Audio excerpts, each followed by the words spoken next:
Hey, what's up guys? HyperDuck19 here. Today I am bringing you deck profile on my new Malefic deck. I've really liked this deck for this format so far. This is my deck for the new March 2012 format.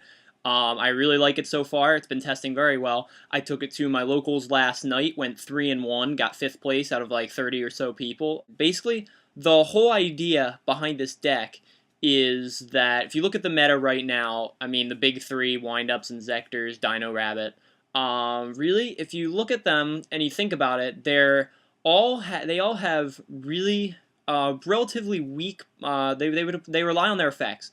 They rely on their effects. I'll just say that. They all have relatively weak monsters. I mean, great effects. Look at Windup Zen Mines, Windup Zen Mighty, Evil Zarlagia, Dolka, all of them. They all have, and Inzectors themselves, they don't have an Xyz monster, but the Inzectors themselves, they all have relatively weak stats, but broke-ass effects. So the one counter that's really, really great for them is, of course, Skill Drain. And then if you add in some Defissure and Macro, some Remove for Play to the mix, it really cripples pretty much any deck that it comes up against right off the bat. And not only that, but the deck is packed with Malefics and other monsters that really have no kind of effects themselves, are just big, easily summonable beat sticks that just run over everything. I mean, if you play a Malefic or a Barbaros or an Aeatos or what have you, any of those monsters can pretty much stop an opponent in their tracks immediately, because it's not a set, it's not like a weak monster like a Thunder King, it's a big-ass beat stick, and they have no way to get around it. They'll have to jump through all kinds of hoops to get rid of them. Alright, so starting off with the monsters, first off, we have the obvious choices. This is a Malefic deck after all. 3 Malefic Stardust Dragons. This is it's not necessarily the most powerful of the Malefic monsters, but it's definitely one of the most useful, because the Malefic monsters are wonderfully easy to summon, because all you have to do is banish a monster from the extra deck to play these guys. And you can do it so fast that it just pretty much makes any kind of summon stopping trap really irrelevant. They want a warning, these guys, great, you can just summon out another one and they wasted 2,000 life points. In addition, Malefic Stardust Dragon has a nice little ability that protects your field spells, so that makes him a little bit better than some of the others, even if Skill Drain is not on the field. Skill Drain is on the field, whatever, he's 2,500 beater. Next up, we have the only other Malefic in the deck. We have 3 copies of Malefic Cyber End Dragon. This guy, unlike Stardust, who kind of has a pretty good effect, this guy really doesn't have an effect. He's just there for the big beats. 4,000 attack. All you have to do is banish a Cyber End from your extra deck to summon this guy. It's amazing. This guy won me so many games, because one swing with this guy can take out half your opponent's life points, and that's amazing for a guy that's easily summonable like that. We have my tech choice, 3 copies of Guardian Aeatos. I kind of mixed the idea of Dimensional Aeatos and Malefic Drain with this deck, and came up with just a completely meta-hate deck. And with Aeatos, once again, not really much to say. He has an effect, but I won't really get into it. It's not relevant. He's just you can special summon him when you have no monsters in your graveyard. He's 2,500, big beat stick, and Macrocosmos and Dimensional Fissure make this guy the happiest monster in Yu-Gi-Oh! So yeah, got 3 of these guys. You lay one of these out. I did a lot of times. You lay one of these out first turn. Your opponents tend to freak out because they have no idea what it does or how to get around it. But I won my game against Rabbit just by playing one of these first turn, and he had no comeback for it. 3 copies of Beast King Barbaros. I don't really have to explain about this card. Everyone knows how good this thing is with Skill Drain. It's 1,900 if you just normal summon it. Once Skill Drain's out, it's a 3,000 beater. Awesome. Runs over pretty much everything. It once again has an effect, but I actually did use the effect once on Dueling Network and wrecked my opponent because of it, but that was a random thing. It really rarely ever happens. This guy's just in for the big beats, like all the other monsters. Dark Hole, I mean, you pretty much have to have it. It's great removal, don't really have much to say about that. Yes, there is no Heavy Storm, no Monster Reborn, no Mystical Space Typhoons in this deck. I'll explain the logic behind that a little bit later on. Next up, we have 2 copies of Pot of Duality for consistency reasons. A lot of people tell me this is a bad idea because the Malefics are, like, they rely on special summons, and a lot of the things in this deck rely on special summons. But really, this thing hasn't been a problem for me at all.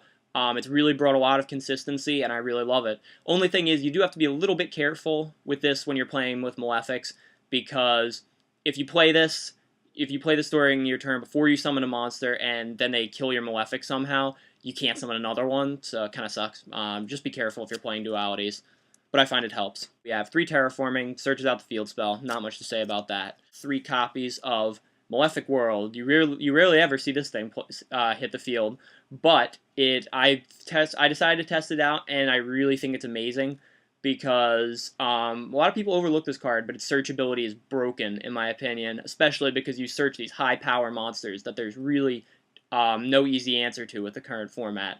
For those of you who don't know the effect, field spell, once per turn, you can skip your draw phase in order to search 3 Malefic monsters, or Malefic cards. I mean, you could search another one of these. 3 Malefic cards from your deck. Your opponent randomly picks one of them, and you add it to your hand. The random part may scare you a little bit, but if you're smart, sometimes you can just pick 3 of the same monster and they don't get a choice. And a lot of times you can tip the odds in your favor by putting 2 of one and 1 of the other. But yeah, I find this thing has saved me so many. Being able to search for the Malefics has saved me so many times. I really love this card. People make this an MST target because they know I can search, and it saves my other back row. 2 copies of Necro Valley. If I don't have Defissure or Macro out, and I don't have Skill Drain, this is just another good option to lock down the format. Inzectors can't do crap with this thing out. Windups can't do crap. Dino Rabbit doesn't really care, but that's another story. 3 copies of Defissure.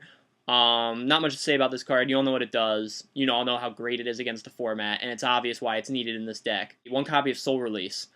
For those of you who don't know what it does, it's a pretty old card. You remove up to 5 cards from either you or your opponent's graveyard. So you can pick and choose, really. Mainly, I tech this to make sure Atos doesn't end up being dead. It's a good offensive weapon as well, because you can, if Inzectors or Windups have been giving you trouble, you can remove their combo pieces straight off, and they don't have crap to defend against you. 3 Skill Drains. I don't really have to explain much about that, I'm sure. You all know how good it is. In my opinion, if you're not running one of the 3 top decks, you pretty much have to run Skill Drain if you want to compete. Macrocosmos. Yeah, that's, like I said, pretty much the same exact thing as Defissure. Of 2 copies of Solemn Warning, obviously, it's pretty much a staple. Great card. I do play Mirror Force. Mirror Force is a card you have to play if you want to be competitive, and people who don't are just failing to take advantage of it.